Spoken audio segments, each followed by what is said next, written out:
I think the biggest thing is that people don't realize how much control they have over any of it. With migraines, a lot of it is lifestyle, how you eat, how you sleep, how you drink water, not drink water.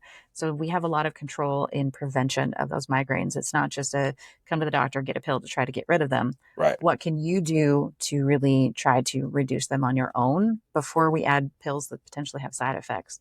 Same thing with TBI. You have so much control over it. We I One of my signs up behind me says attitude is everything, choose a good one. Love You that. have to choose to do things better. If you choose to play the role of victim, you will always feel crummy. If you Totally. choose to get better, you will get better. And that means looking for other options, looking for different ways that you can change your lifestyle, your practices and health. What can you do to make yourself better?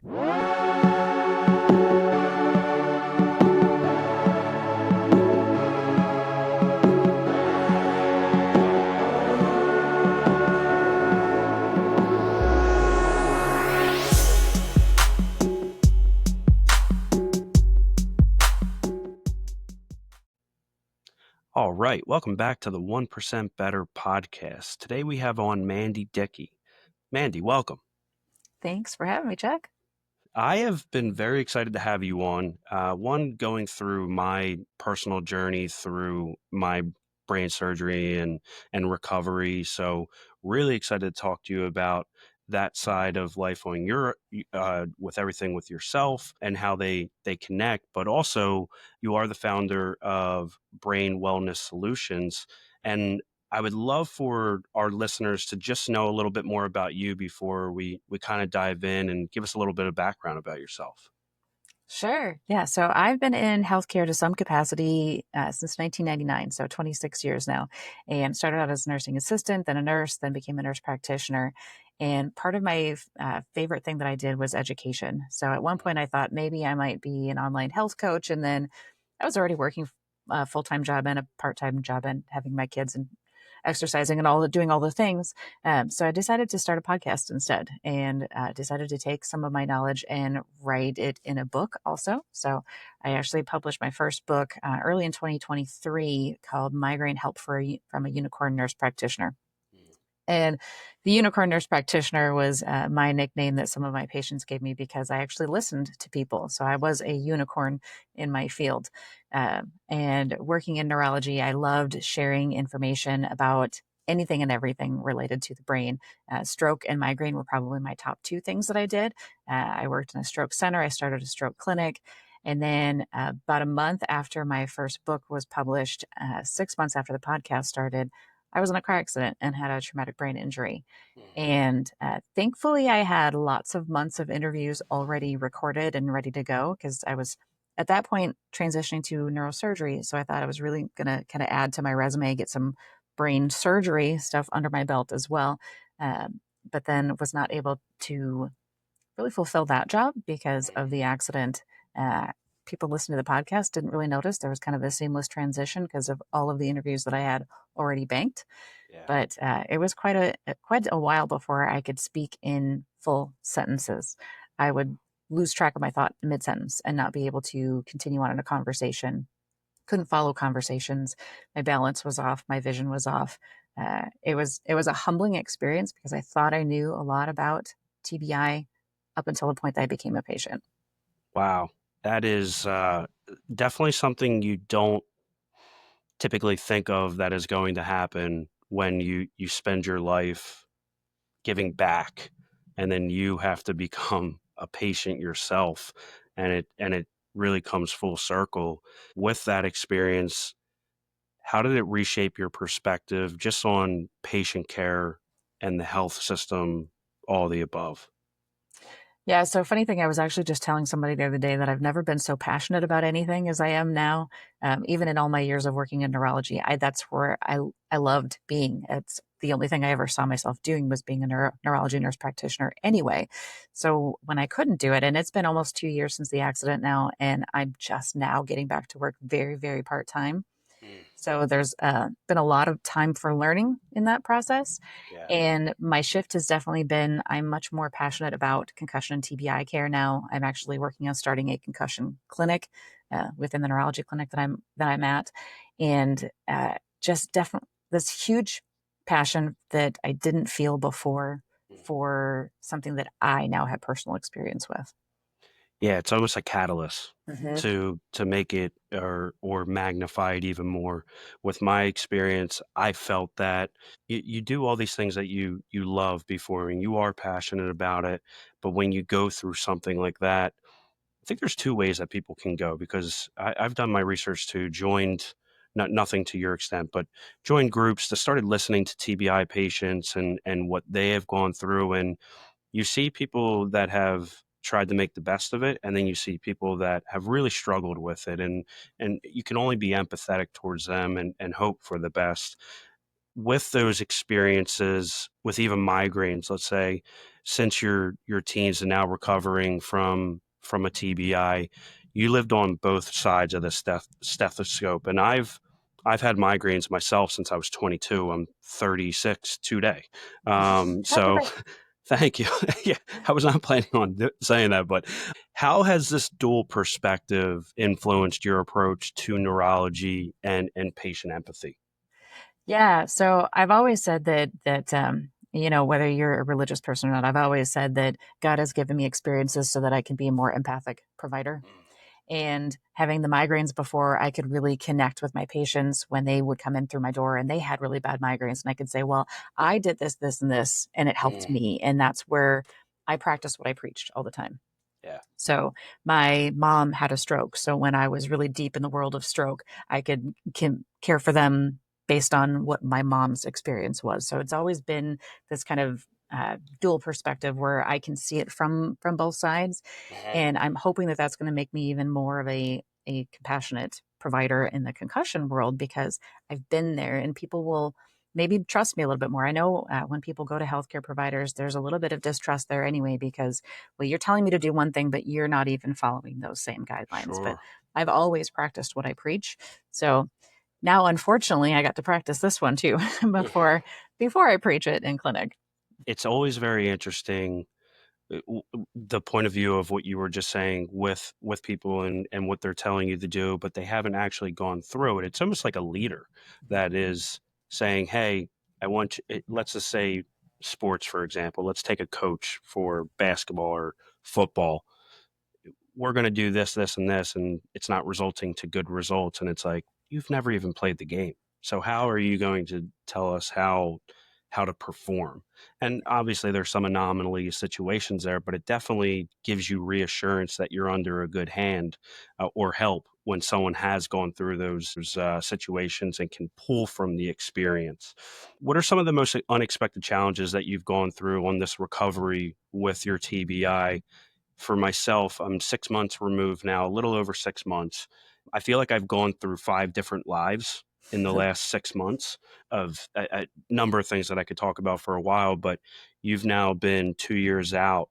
What have you learned about yourself and just the challenges of going through and feeling like you've hit a milestone through that time? Hmm.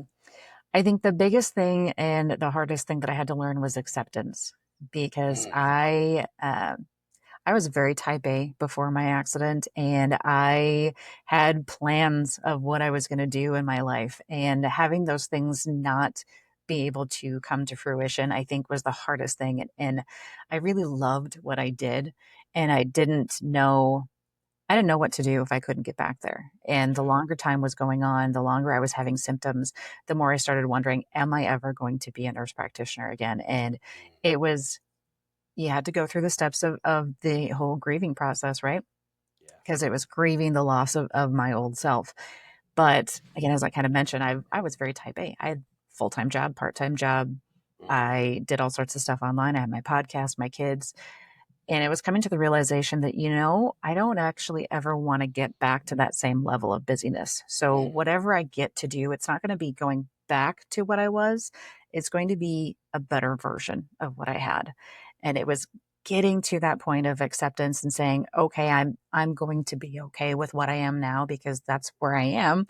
And I yeah. can't force myself to get better. The more I tried to force it, the harder it became. And the more stress I was putting on myself, the slower I was actually recovering. So that acceptance piece was huge because I started growing in leaps and bounds after I'd realized that, you know what, I can be okay with where I am and I can be, I call it Mandy 2.0 now. It's just the better version. How long did it take you to have that acceptance?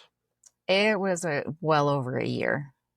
About the year mark, I worked with a therapist on specifically about the PTSD part of the accident Mhm. and went through EMDR. If you've not heard of that, eye movement desensitization retraining, 3 months of that, and I had no more panic attacks. So that was amazing. But she was the one that really kind of highlighted the fact that I needed to accept where I was. I didn't have to like it, I just had to accept it because Yeah. I was holding myself back. What is it? What's the acronym again? EMDR. What is that exactly? I feel like Uh, I've heard it, but I don't know yeah. exactly what it So it, is. it stands for eye movement desensitization and retraining. And basically, there's a couple different ways to do it. You can actually train by watching lights going back and forth, or because of Mhm. my visual issues, I couldn't do that. So we did tapping. So I was tapping on both sides of my body. You create a mental safe space Mm. and then you work through the trauma. So you work through the feelings, the emotions of the trauma while you're doing bilateral stimulation to keep yourself grounded. So you know that you're in the here and the now and you're not back where the trauma happened. But Right. you work through what kind of feelings you have because you're reprocessing and reframing those emotions in your body because your Mhm. body starts to hold on to those skewed ideas of what happened so Yeah. that any other situation becomes another trauma. So those traumas can compound on each other if you don't take the time to wade through it and change how your brain and your body hold on to those emotions. Right. So if you're not fixing that root trauma, it's the compound effect of you're just building on top of it and causing even more issues. That makes total sense. That is some, uh, no pun intended, eye-opening stuff for just fixing yourself with that or taking a step forward. I want to look at bridging clinical experience with your personal experience that or your expertise with clinical and then personal experience as a board certified nurse practitioner, primarily in neurology, how did your personal health change going to this Mandy 2.0, including the migraines and the TBI, really influence your clinical practice and patient interactions? hmm So having my own personal experience with the accident, knowing all the different things that it required to help me get better, the first 6 months after my accident, I did your traditional medical treatments, PTOT. My neurologist at that point didn't think that I needed speech therapy. We didn't Mhm. really unpack everything quite yet. So Yeah. recovering from a TBI is very much like pulling back the layers of an onion. As you get better on some things, you pull back another layer and something else comes up and just smacks you right in the face. And you're like, nope, I got to deal with that too. So it was good 6 months before we realized how bad my cognition was because we thought it was headache, we thought it was something else. But as those things started getting better, it really identified what else I had going on. So at that point, thankful that I had the neurologist that I did, and he's actually now one of my colleagues again. Very cool. He said, you know, we've tried everything inside the box. We need to look outside the box. And it was that outside the box thinking that got me into red light therapy, transcranial laser treatments. I did neurofeedback. I'm now working with a functional chiropractor, so it does more neurological chiropractic work. Mhm. Very outside the box thinking, but all of these things have been in play to help me get better. And it was a bigger toolbox than I thought I Yeah. had before. Most practitioners will stick with the traditional, what they know, the PTOT speech, and they don't ever get beyond those walls. So as I'm starting up this clinic, it's going to be okay. I have this whole list of tools that we can use to get you better. We can do the traditional things, and we can look at these other things because they will augment those traditional treatments. And once I started doing the red light, I actually started seeing improvement with PT and OT. Once I started doing the neurofeedback, I started seeing improvements in my speech. Every little bit worked together. It wasn't just, there's no one size fits all. You can't say, nope, go do this and you're going to be fine. Yeah. But you also can't say, well, just wait, time will let you get better because time does not always let you get better. And then you get into Yeah. these negative patterns where you can't get out of them unless you have help. You have people that are more reactive than Yeah. proactive with coming up with solutions. How much red light therapy did you or do you do? I did 6 months of 3 days a week Mm. for red light therapy, transcranial laser. And then 3 months into it, we also added exercise with oxygen therapy, which is a version of like a hyperbaric type of treatment. Yep. So that was added in. So I did that for 6 months, 3 days a week, and then I backed off to twice a week for another month or two, and then once a week. I I would do rarely now at this point, Yeah. but it definitely helped as a catalyst for getting everything else going. Because had I Yeah. not done that, none of the other things would have worked. Yeah. 6 months, nothing was changing. Yeah, it's a momentum builder. And when you get that momentum, it starts opening doors for doing other things. Where did you go for it? Was it PT or did you just find a location that had an all in one? Yeah, here in Minneapolis. So one of the spine surgeons that I was actually going to be working with the spine and brain practice that I was going to, got introduced to the wellness space, and he actually started a clinic here in the Minneapolis area called Hypercharge Wellness, Nice. and all of those treatments were in one place under one roof. You did them all at the same time, and there's a Love that. purpose for the order that you do them in. Part of it was based off of the superhuman protocol, which if you're ever interested in that, literally superhuman.com, I think is their website, and it talks about using PEMF mat and then doing the EWAT, and then doing the red light treatment. So you have a purpose for the order that you do it in, and it really helps your brain. I Gosh, I had another friend come there last fall, and a month after her accident, and month of treatment, she was back to work.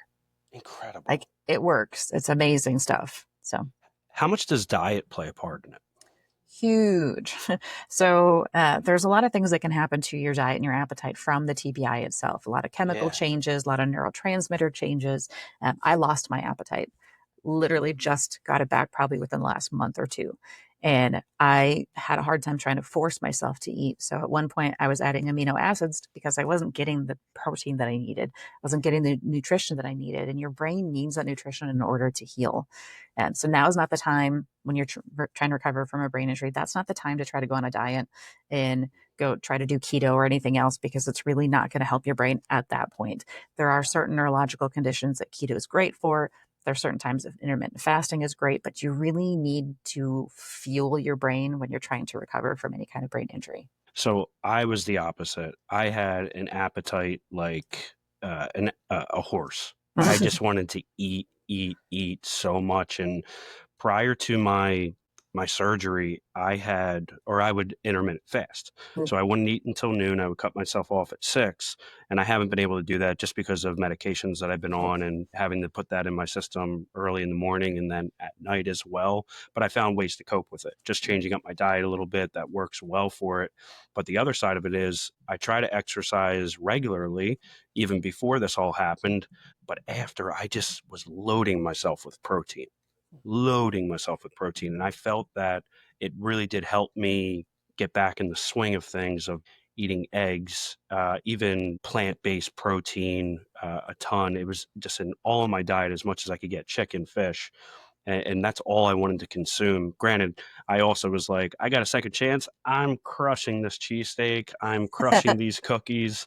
It didn't help in short term, and I noticed some changes a little bit, but it definitely was like I felt that it did help my recovery a little bit. And I still remember the day that I got my staples out of my head.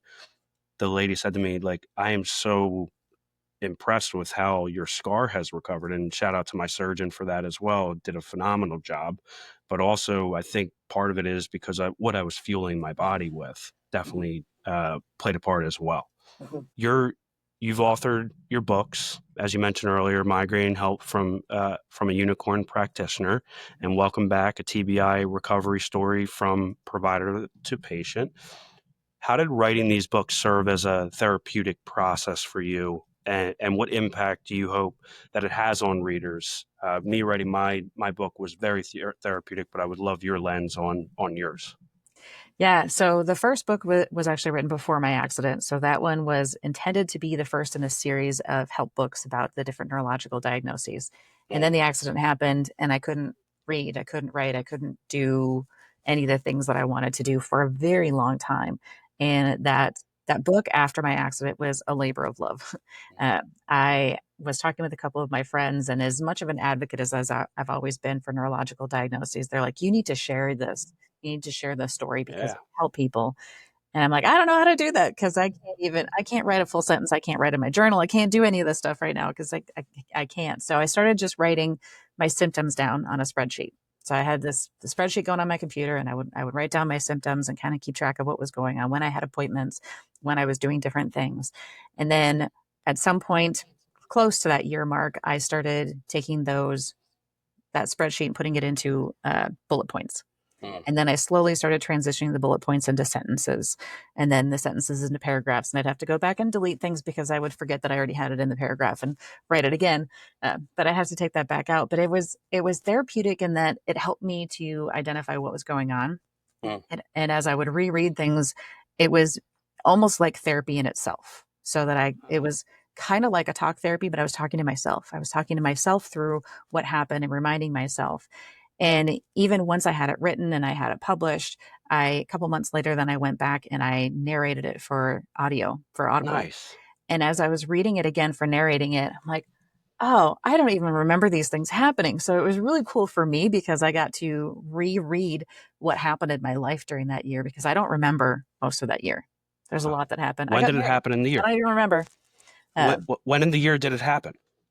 the accident was in April, so Okay. next month it's going to be 2 years. So that whole year, I got married. We went on vacation. I don't remember. The pictures look beautiful, but I don't remember it.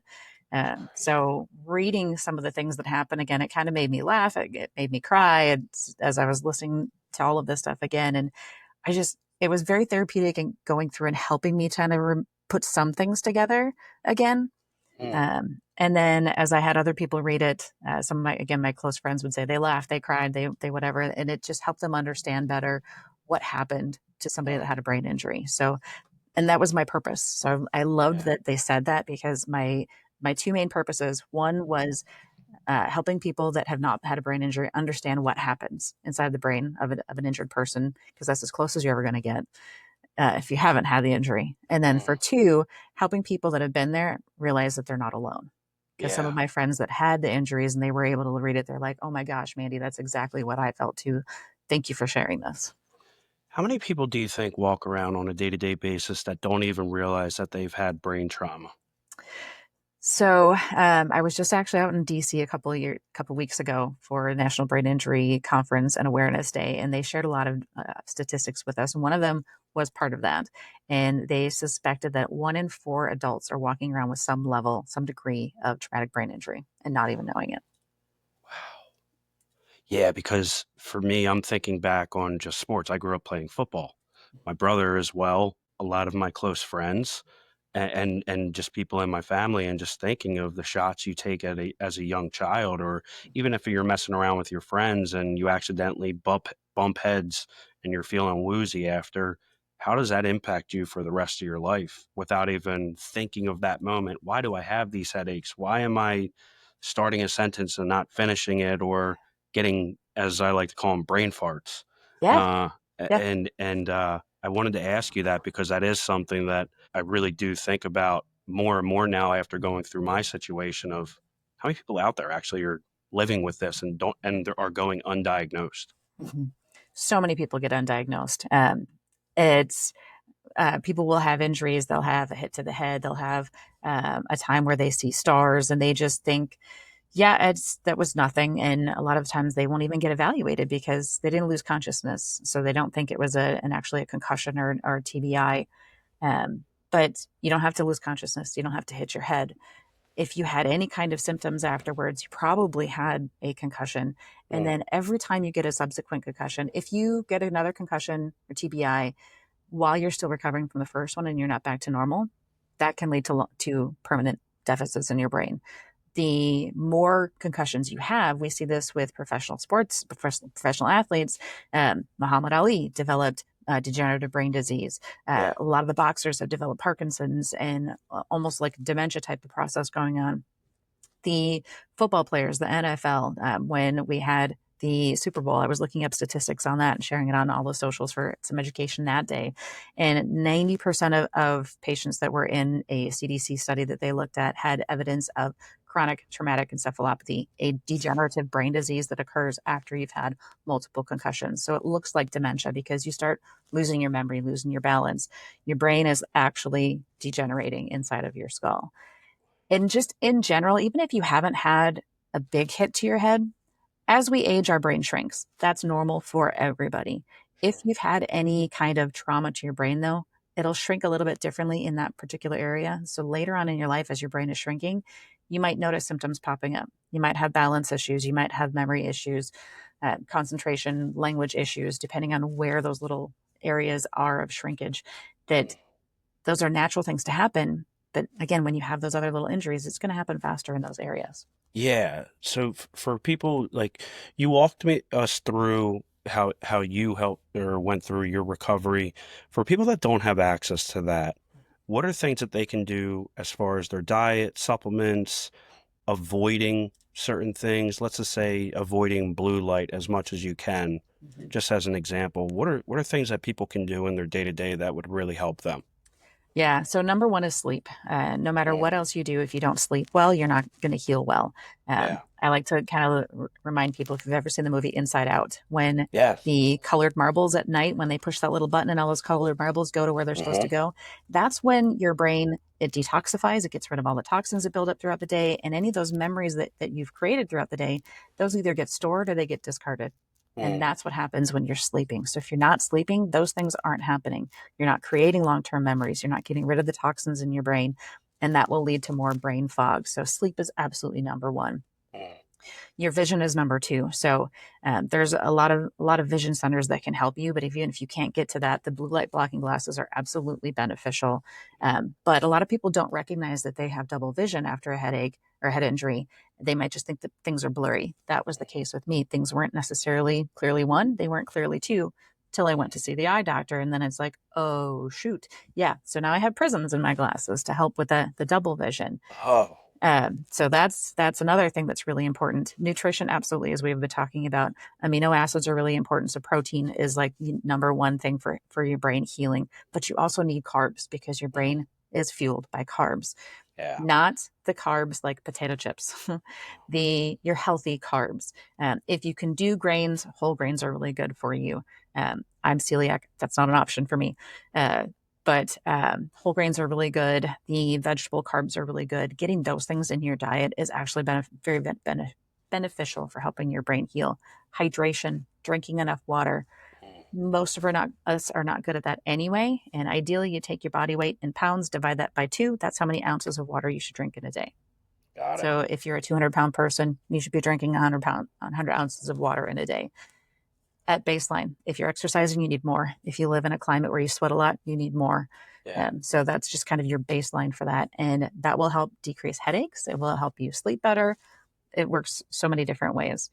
And then if you're not getting the answers that you want if you have gone in to see a practitioner, if you're not getting the answers you want, you need to go see somebody else Mm, because I guarantee there's not one person in here that can give you all the answers to help you get better. Even with all of my knowledge that I've gained as a patient, there are still things that I didn't experience in the recovery process that I'm still not 100% on everything.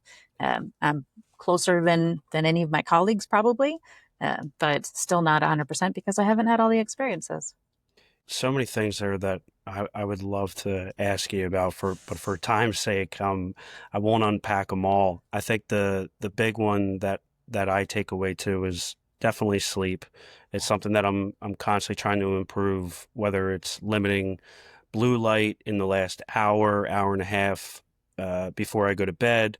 I did invest in some really good blue light glasses too, Raw Optics, the red frames. I'm not wearing them today. I'm just wearing my regular prescribed glasses. But just doing those things, and then we purchased what is it called? A Restore, where it just makes white noise in the middle of the night. So it's actually really helped our sleep. My wife and I be in deeper sleep throughout the night just because we live on a main road. We don't hear the cars anymore and things like that. And then just blackout curtains have Yeah. been super helpful too. So just trying to optimize the sleep as much as we can.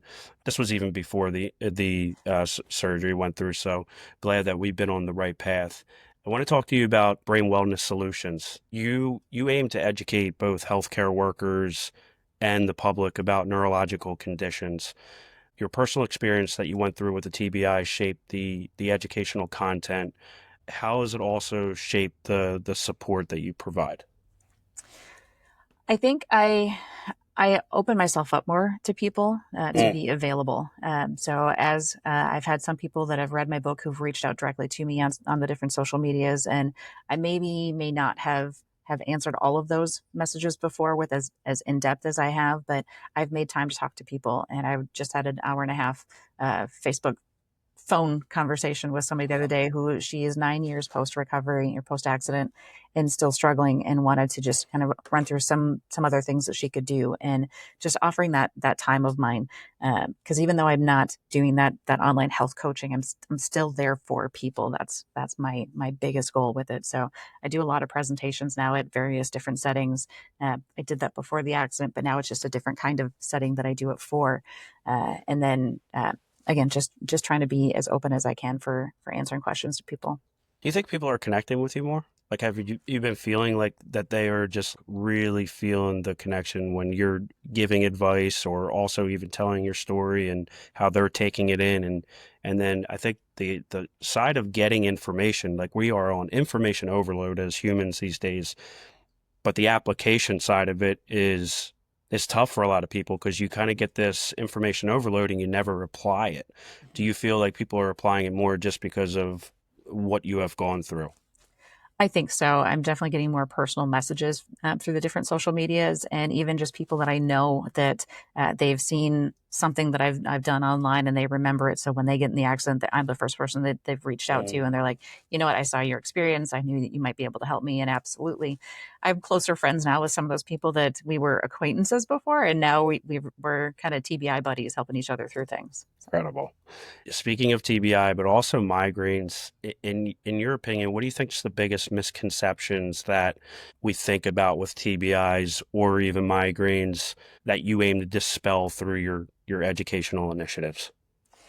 I think the biggest thing is that people don't realize how much control they have over any of it. With migraines, a lot of it is lifestyle, how you eat, how you sleep, how you drink water, not drink water. So we have a lot of control in prevention of those migraines. It's not just a come to the doctor, get a pill to try to get rid of them. Right. What can you do to really try to reduce them on your own before we add pills that potentially have side effects? Same thing with TBI. You have so much control over it. We I've one of my signs up behind me says, "Attitude is everything. Choose a good one." Love You that. have to choose to do things better. If you choose to play the role of victim, you will always feel crummy. If you Totally. choose to get better, you will get better. And that means looking for other options, looking for different ways that you can change your lifestyle, your practices and health. What can you do to make yourself better? Because everybody's version of healthy looks a little bit different. Mm. But if we can try to simulate that a little bit more and say, well, what actually do I have control over, and what can I actually improve on? That's probably the number one thing for Got it. either one of those. Migraines are very interesting to me too because before everything happened with me, I've had them for years, and I still remember the first one I got. I feel like everybody kind of remembers the first one that they get and what it was like because it's so new, and you're like, I've never experienced something like this. I remember going in my bedroom, turning off the lights, just then going in the shower with the lights off and throwing up. And I was just like, what is going on? And then it came to one of my mom's friends coming over the house saying, you had a migraine. And I had no idea. And I'm like, migraines, what? So it was a new experience, but something that I've always heard over the years is we don't know what necessarily causes the migraine for you. As you just listed off, it could be sleep, your diet. Are you giving yourself enough water? The list goes on. I even think weather can play a part. I've had sinus issues through the years, and I know when there's more humidity in the air or a big fluctuation, I can feel it in my head. Yep. If you had to stack rank them, what do you think is causing the most versus the least, if it's even possible? Stress, honestly, is probably number Whoa. one. Yeah. Because if you have a migraine disorder and you have increased stress, you will have increased migraines. Mm. So stress is absolutely number one. And then I think sleep, hydration, and nutrition are all pretty darn close up from there. There are some women that will have menstrual migraines, so it'll just be around the time that they have their period every month. Uh-huh. As a guy, you don't have to experience that part. But when women go through different hormonal changes, whether it's starting their periods or any of them later on in life, we see changes at those times. If you're not sleeping well, definitely an issue. If you have dietary problems and you don't realize them, I didn't know I was celiac.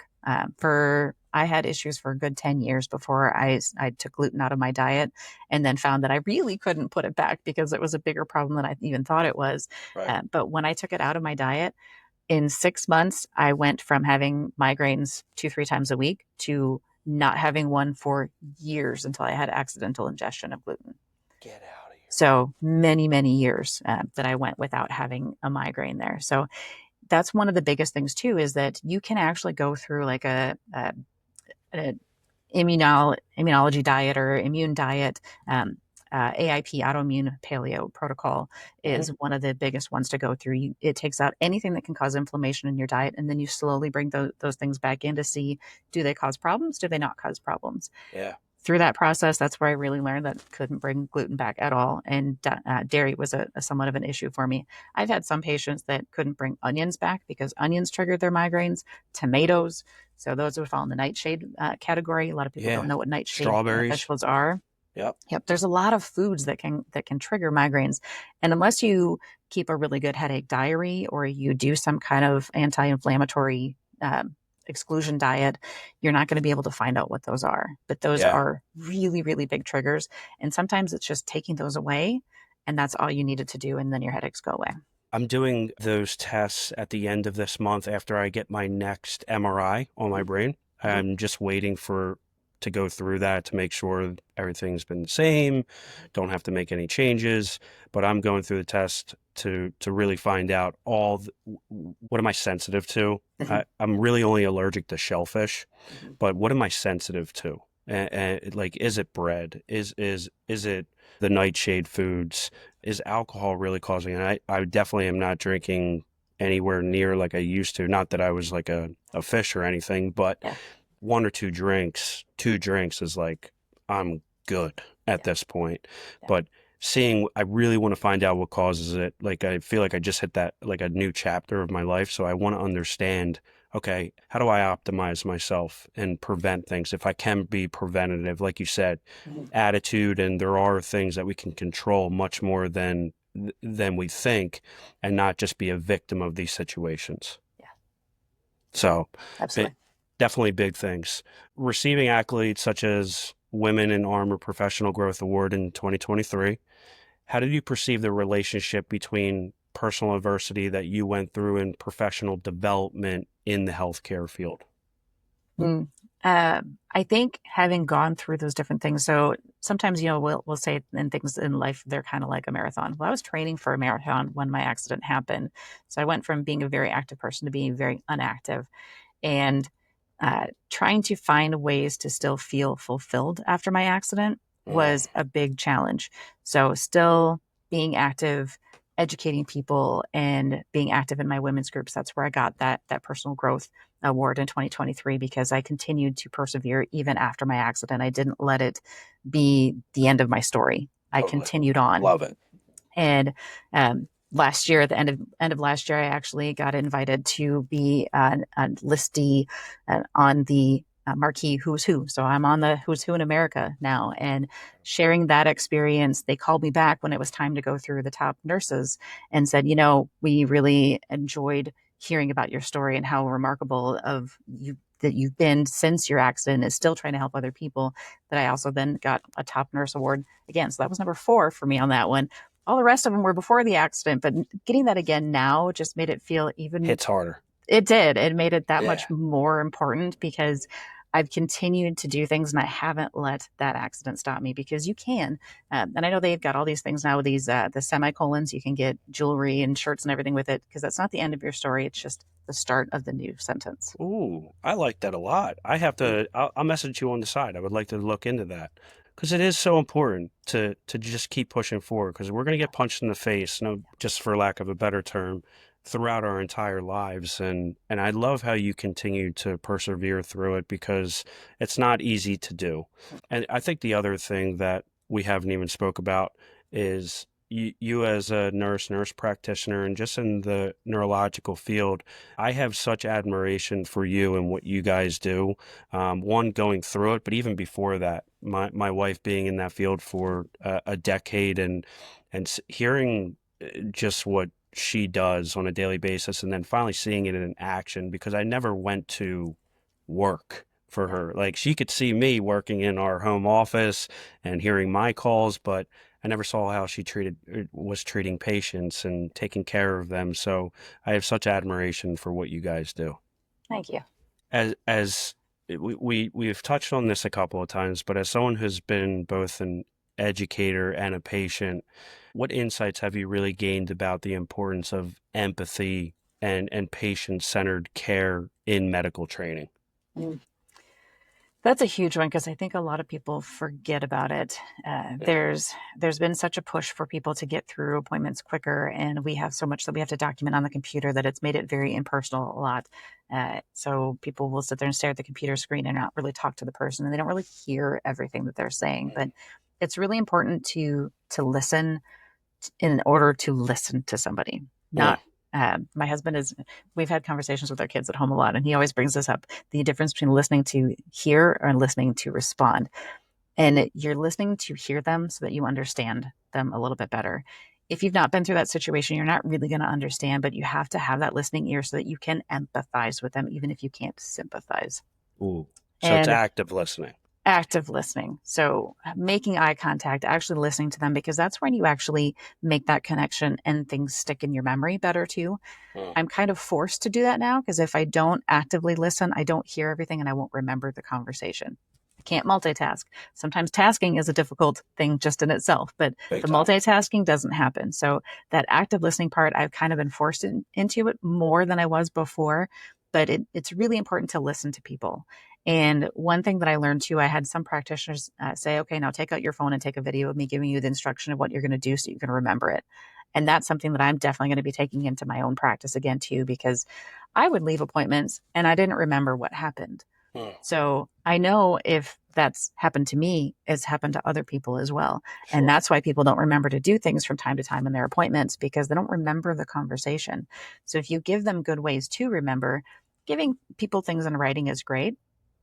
But after a head injury, a lot of people don't understand what they read. Yeah. So you can't just give handouts and say, well, here you go. We'll see you next time. So you have to really tailor that education to the person's needs.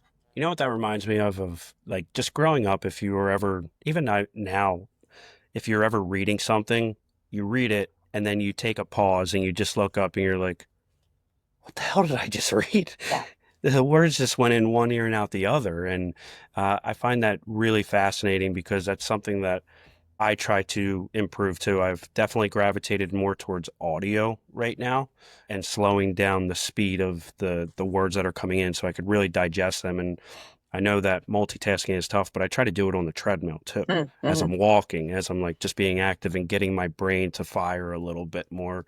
It has been helpful to just digest. I think the only thing that I can't do is take notes. Yeah. So it's like kind of like mental notes as best as I possibly can. Yeah. Has there been anybody that has really been a pillar both before and after your TBI that has really helped shape you and your practices, and you're like, man, that person has really been a mentor, so to speak, for what I do. I think actually the neurologist that I'm working with now, I worked with him prior to my accident, and I really loved working with him because he was a great educator. Mm.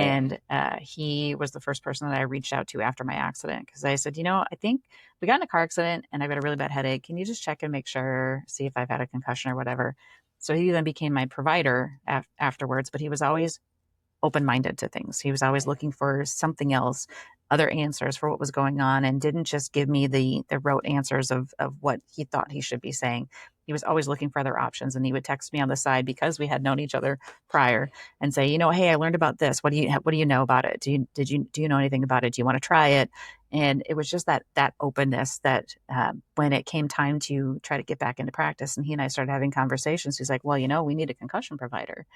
So creating that position and working with me, he knew me, so he knew what I was capable of, and he also knew me at my worst, so he knew where I was coming from. Mm. And just having that person be constant, uh, it's it's been a huge game changer for getting me back into practice, because I was getting very scared to actually get back there at some point, not knowing if I was going to ever be ready or whatever.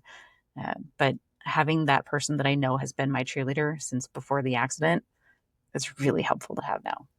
It's also having that person that you can be vulnerable with, Mhm, because going through those situations, it's like, who can I actually be myself around mhm, and truly open myself to?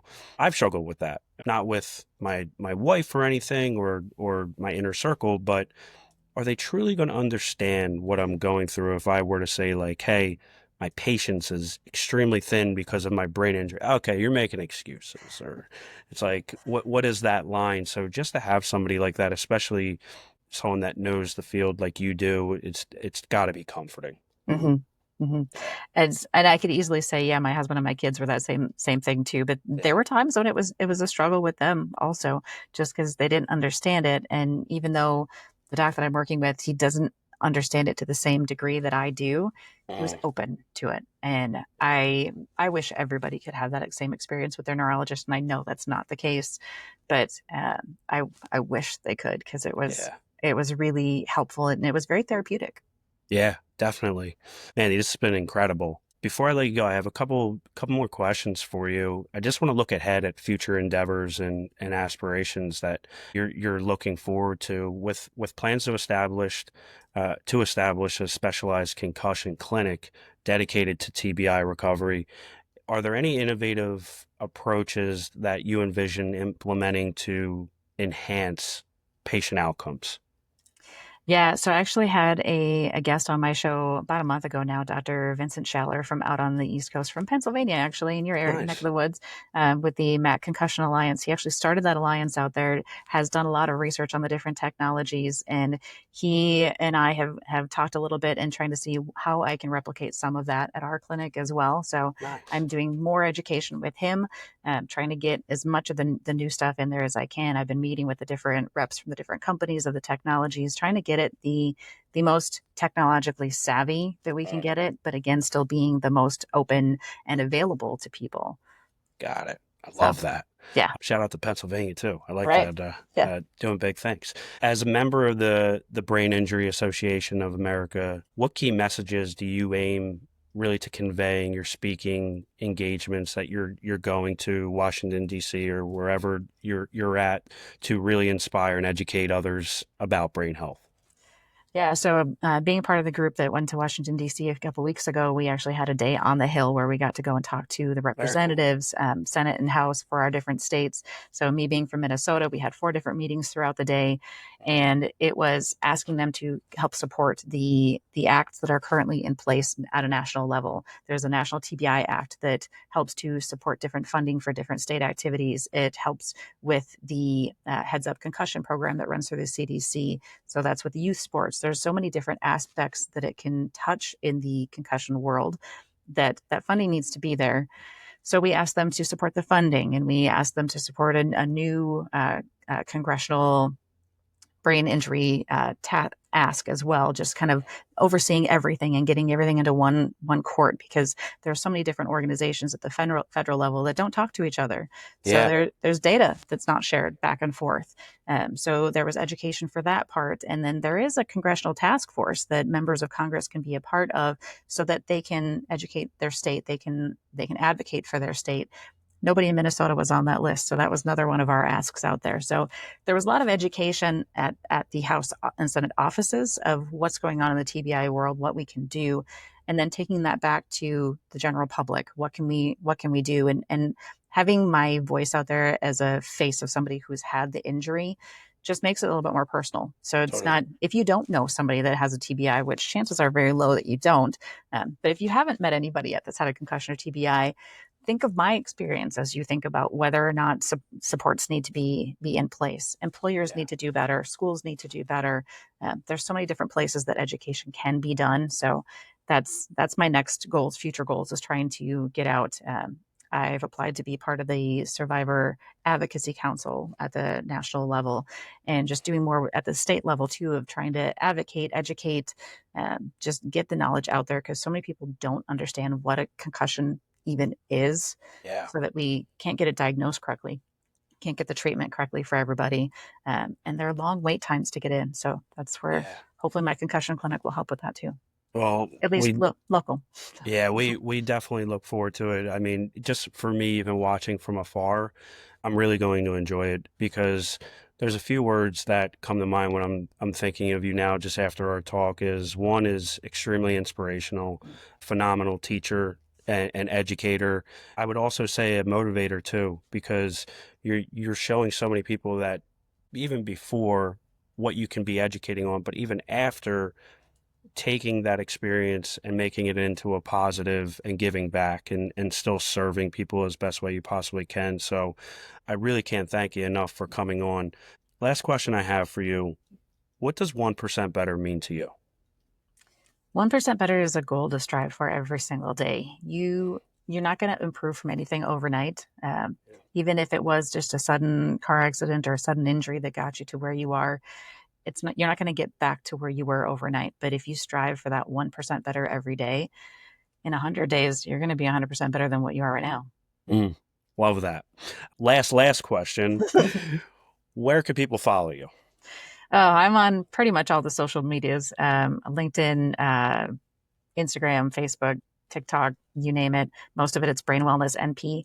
My website also is brainwellnesssolutions.com. I have links to all of them there, as well as the podcast. So Awesome.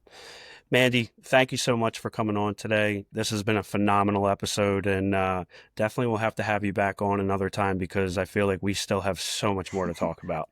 sounds good. It's been so much fun, Chuck. Thank you. You got it. All right, everybody. Have a great rest of your day, and we'll catch you on the next episode of 1% Better. Take care.